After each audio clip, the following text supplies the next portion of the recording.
आगे सेंगयान हर जगह वाइफन को ढूंढकर थक जाता है पर उसे कहीं भी वाइफन का पता नहीं मिलता कि तभी वहाँ पर सी क्याओ आती है और वो सेंगयान की ऐसी हालत देखकर उसे बहुत ही बुरा लगता है। तो यहाँ पर सेंगयान सी क्याओ को बताता है कि मैंने वाइफन को ढूंढने के लिए हर वो जगह छान मारी जहाँ पर वाइफन जा सकती थी, लेकिन मुझे कहीं भी वाइफन का पता नहीं मिला। तो सी क्याओ कहती है, सेंगयान आज मुझे वाइफन का कॉल आया था और वाइफन ने इसलिए कॉल किया था ये बताने के लिए कि वो जहाँ पर भी वो ठीक है। तो सेंगयान जब ये सारी बातें सुनता है तो वो सी क्याओ को कहता है, क्या तुमने उससे ये नहीं पूछा कि वो कहाँ पर है, आखिरकार ऐसा क्या हो गया जो वो यहाँ से चली गई। तो सी क्याओ कहती है, मैंने उससे ये सारी बातें पूछी पर उसने मुझे कुछ भी नहीं बताया। तो सेंगयान कहता है, आखिरकार वो ऐसा क्यों कर रही है, ऐसा क्या हुआ है जो वो नहीं बताना चाहती। काश मैं ये सोचता कि वो मुझे इसलिए छोड़कर गई है क्योंकि उसके दिल में मेरे लिए प्यार खत्म हो गया है, लेकिन ऐसा नहीं है, बल्कि उसके साथ कुछ ऐसा हुआ है जो वो बताना नहीं चाहती। 6 साल पहले भी वो इसी तरह गायब हो गई थी, उस साल भी उसके साथ कुछ ऐसा हुआ था जिस वजह से वो हम सबसे दूर हो गई, मुझसे उसने दूरी बना ली और आज भी वो वही कर रही है। पता नहीं वो हम पर भरोसा क्यों नहीं करती, शायद वो हमें अपना परिवार ही नहीं मानती। तो सी क्याओ कहती है, पता नहीं 6 साल पहले वाइफन के साथ क्या हुआ था जो वाइफन इतनी चेंज हो गई थी। उसके बाद जब मैं उससे दोबारा मिली तो मैंने उससे पूछा भी नहीं कि 6 साल पहले उसके साथ क्या हुआ था। काश मैं ये बात उससे पूछ लेती तो शायद आज वो मुझे सारी बातें बताती। तो सेंगयान कहता है, मैं नहीं चाहता कि वाइफन अपने दिल पर इतना बोझ और प्रेशर लेकर अपनी लाइफ को जिए। मैं चाहता हूँ कि वो अपनी लाइफ को फ्रीली जिए, पर वो है कि हमें कुछ बताती ही नहीं बल्कि हमसे दूरी बनाकर रखती है। और सेंगयान यही सारी बातें कह कहकर वाइफन को बहुत ही मिस करता है और सी क्याओ भी। दूसरा वाइफन भी अपनी जिंदगी की तलाश में इधर उधर भटक रही होती है और उसे समझ नहीं आ रहा होता कि वो अपनी लाइफ से आखिरकार चाहती क्या है, इसलिए वो हांगकांग चली जाती है अपनी पढ़ाई कंप्लीट करने के लिए उन लोगों से बहुत दूर। वहाँ जाकर वो एक शेयरिंग रूम लेती है जहाँ पर एक छोटा सा घर होता है, वहीं पर वाइफन अपना गुजारा करती है। तो वाइफन जब उस छोटे से घर को देखती है तो उसे देखकर उसे पास्ट की बातें याद आती है, जब 6 साल पहले जब उसकी दादी की मौत हो गई थी और दादी के मरने के बाद वो अंकल आंटी के साथ रहने के लिए उनके घर गई थी क्योंकि उसकी मॉम ने उसे अपने साथ रखने के लिए मना कर दिया था। तो वाइफन अपने अंकल आंटी के साथ उनके घर में ही रहती थी और उसके अंकल आंटी भी कोई अच्छे नहीं थे बल्कि बहुत ही बुरे थे, जिसने कबाड़े से रूम में जहाँ पर उसके लायक कुछ भी नहीं था, लेकिन फिर भी वाइफन ने उस कमरे को अपना कमरा बनाया और उसी कमरे में अपनी लाइफ गुजारने लगी। वाइफन की लाइफ स्मूथली चल ही रही होती है कि तभी उसकी लाइफ में एक कमीने अंकल की एंट्री होती है जिसकी गंदी नजर उसके जिस्म पर होती है और ये कमीना इंसान कोई और नहीं बल्कि सिंधे होता है जो कि वाइफन की आंटी का भाई होता है और एक नंबर का कमीना होता है जो अपनी बेटी की उम्र की लड़की को हवस की नजर से देख रहा होता है। आगे वाइफन अपनी पढ़ाई कर रही होती है कि तभी सिंधे चोरी छुपे उसके रूम में घुस जाता है और यहाँ आकर उसे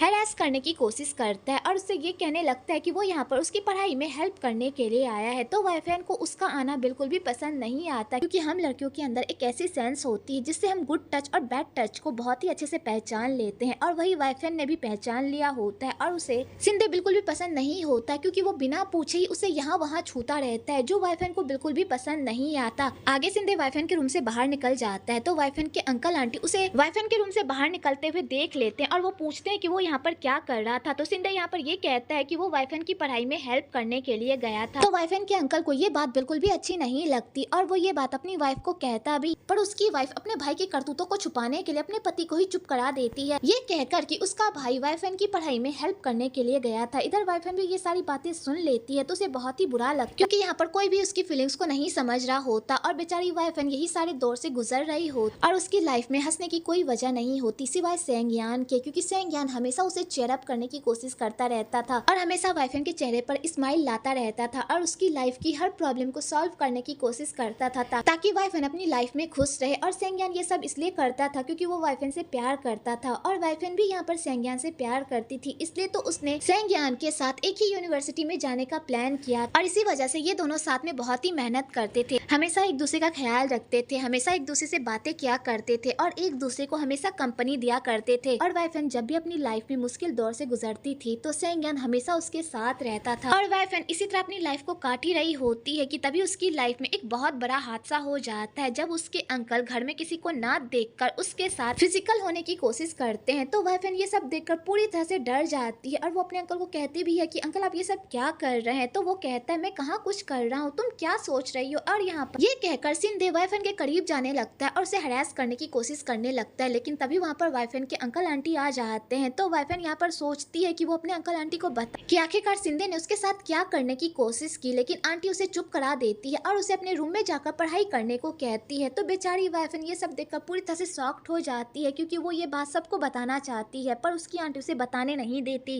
मुझे तो इस बुड्ढी से एक क्वेश्चन पूछना है, अगर वाइफन की जगह इसकी बेटी होती तो क्या तब भी वो अपनी बेटी को इस तरह चुप कराती जिस तरह उसने वाइफन को चुप कराया, और उसे चुपचाप रूम भेज देती है। तो बेचारी वाइफन ये सारे हादसे की वजह से इतना डर जाती है कि उसे अपने रूम में अकेले रहने में भी डर लगने लगता है। इसलिए वो अपनी मॉम को कॉल करती है और उनसे रिक्वेस्ट करती है कि वो इसे यहाँ से लेकर, क्योंकि वो अब यहाँ पर और नहीं रह सकती, क्योंकि उसे डर लग रहा है यहाँ पर रहने में। और यहाँ पर वाइफन अपनी मॉम के सामने गिड़गिड़ाने लगती है कि आप मुझे जैसे रखेंगी मैं वैसे ही रहूंगी, प्लीज मुझे आप अपने साथ लेकर चलिए। मैं पर उसकी मॉम उसकी फीलिंग समझने के बजाय उल्टा उसे ये कहती है कि वो वहीं पर रहे और जो भी प्रॉब्लम है वो आंटी से बात करके उसे सॉर्ट आउट कर लेगी, इसलिए वो इतनी छोटी सी बात को इतना बड़ा ना करे। तो वाइफन जब अपनी मॉम के मुंह से ऐसी बातें सुनती है तो बेचारी पूरी तरह से टूट जाती है, क्योंकि इस दुनिया में एक माँ ही होती है जो अपनी बेटी की सारी प्रॉब्लम को समझती है, उसके साथ खड़ी रहती है। लेकिन वाइफन की मॉम तो अपनी ही लाइफ में मजे करने में इतनी बिजी होती है कि उसे अपनी बेटी का दुख दर्द और उसके साथ वह इतना बड़ा हादसा भी दिखाई नहीं देता। वाइफन की माँ जैसी माँ अगर किसी के पास होना तो ऐसी माँ से माँ ना ही होना बेटर होता है। आगे वाइफन किसी तरह इसी डर में अपनी लाइफ को गुजार रही होती है, लेकिन एक दिन उसका डर हकीकत बन जाता है जब सिंधे चोरी छुपे उसके रूम में घुस जाता है और उसके साथ जबरदस्ती सोने की कोशिश करता है। तो वाइफन यहाँ पर अपने लिए फाइट करती है और वो सिंधे को कहती है कि मेरे रूम से बाहर निकल जाओ वरना मैं चिल्लाऊंगी और पुलिस को बुला लूंगी। तो सिंधे कहता है तुम मुझ पर केस करोगी और मैं चुपचाप देखता रह जाऊंगा, उल्टा मैं भी तुम पर केस करूंगा कि तुमने मेरे पैसे चोरी किए हैं। तब देखते हैं कि पुलिस किसकी बात पर यकीन करती है, तुम्हारी या मेरी। तो वाइफन कहती है मैं तुम्हें आराम से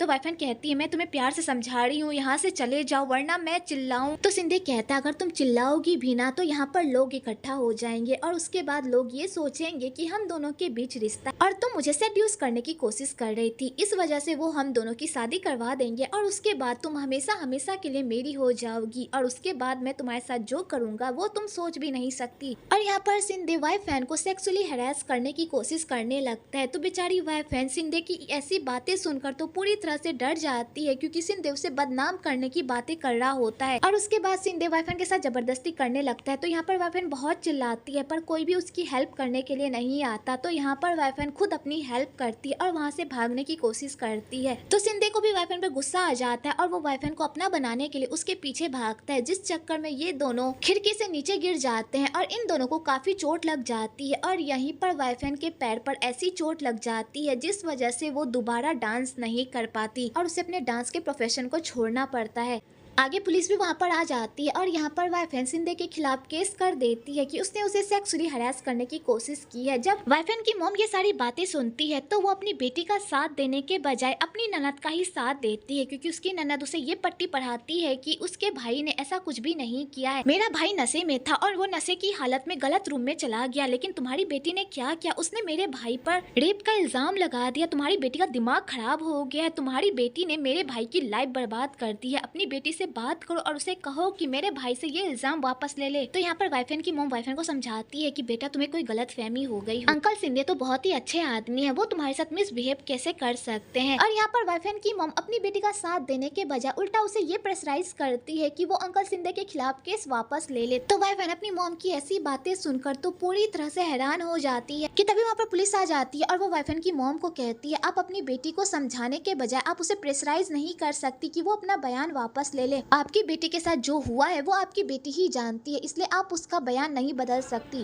और वो पुलिस ऑफिसर वाइफन को कहती है बेटा तुम्हें मेरे साथ स्टेशन चलना होगा गवाही देने के लिए और तुम्हारे साथ तुम्हारे गार्जियन को भी चलना होगा। तो यहाँ पर वाइफन की मॉम वाइफन के साथ जाने से मना कर देती है, क्योंकि उसका पति कल सुबह ऑफिस जाएगा और अगर वो घर लेट से पहुंची तो उसके पति को नाश्ता और लंच बनाकर कौन देगा, इसलिए वाइफन की मॉम ये बहाना बनाकर वहाँ से चली जाती है। तो बेचारी वाइफन अपनी मॉम की तरफ रोते हुए देखती है और मन ही मन में कहती है मॉम प्लीज मत जाओ, प्लीज मेरे साथ रहो मॉम, मैं आपके पैर पकड़ती हूँ, प्लीज मेरे साथ रहो मॉम, मुझे आपकी जरूरत है। पर उसकी मॉम उसकी कोई परवाह नहीं करती और अपने पहले पति और अपने बच्चों के साथ वहाँ से निकल जाती है। और बेचारी वाइफन ये सब देखकर तो पूरी तरह से टूट जाती है। आगे पुलिस वाले वाइफन को वहाँ से लेकर चले जाते हैं और यही होती है 6 साल पहले की स्टोरी, जिस वजह से वाइफन इतनी डिप्रेस हो गई होती है कि उसने सेंग ग्यान का भी दिल तोड़ दिया होता है। आगे वाइफन हांगकांग में इधर उधर घूम रही होती है कि तभी तभी वहाँ पर लैंग वाईफेन को भी देख लेता है। तो वाईफेन जैसे ही लैंग को देखती है उससे नजरें चुराकर वहाँ से भाग जाती है क्योंकि वो लैंग से नहीं मिलना चाहती। तो लैंग को ये सारी बातें बहुत ही अजीब लगती है कि आखिरकार वाईफेन वहाँ से गई क्यों। तो वो सीधा वाईफेन को कॉल करता है ताकि वो उससे बात कर सके, पर वाईफेन का कॉल ही नहीं लगता, जिस वजह से वो बहुत ही परेशान हो जाता है और वो सीधा सी क्याओ को कॉल करता है और कहता है बहुत दिन हो गए हैं, हम तीनों ने साथ में हैंग आउट नहीं किया, चलो साथ हैंग आउट करते हैं। तो यहाँ पर सी क्याओ लैंग को बताती है कि वाईफेन गायब हो गई है, पता नहीं वाईफेन के साथ कुछ ऐसा हो गया है जिस वजह से वो गायब हो गई है और कहाँ गई है किसी को भी नहीं पता। जब लैंग ये सारी बातें सुनता है वो पूरी तरह से शॉक्ड हो जाता है कि आखिरकार वाईफेन के साथ ऐसा क्या हो गया है जो वो इस तरह गायब हो गई है। दूसरी तरफ वाईफेन अपना गुजारा करने के लिए एक शॉप पर काम करती है और वहीं पर रहकर अपना दिन काटती है और अपनी बिल्ली को भी बहुत ही मिस करती है। इधर सेंग यान भी उस बिल्ली का बहुत ही अच्छे से ख्याल रखता है क्योंकि उसे पता होता है कि वाईफेन इस बिल्ली से बहुत ही प्यार करती है। वेल ये दोनों अलग अलग जगह पर जी तो रहे होते हैं पर इनकी जिंदगी में कोई जान नहीं होती, ये लोग एक मुर्दे की तरह हो गए होते हैं जिनकी आत्मा इन दोनों से अलग हो गई होती है। इधर सेंग यान भी वो हर जगह जाता है जहाँ पर वो वाईफेन के साथ गया था और वो हर जगह जाकर सिर्फ वाईफेन को ही मिस करता है और इधर वाईफेन भी सेंग यान को बहुत ही मिस करती है। आगे वाईफेन अपना काम कर रही होती है कि तभी वहाँ पर उसकी मुलाकात उसके एक पुराने दोस्त से हो जाती है जो वहाँ पर खाना खाने के लिए आया हुआ होता है। तो वो वाईफेन को ऐसे देखकर उससे पूछता है तुम यहाँ पर क्या कर रही हो। तो वाईफेन उसे बताती है कि वो यहाँ पर पढ़ाई करने के लिए आई है और वो पार्ट टाइम जॉब भी करती है। तो वो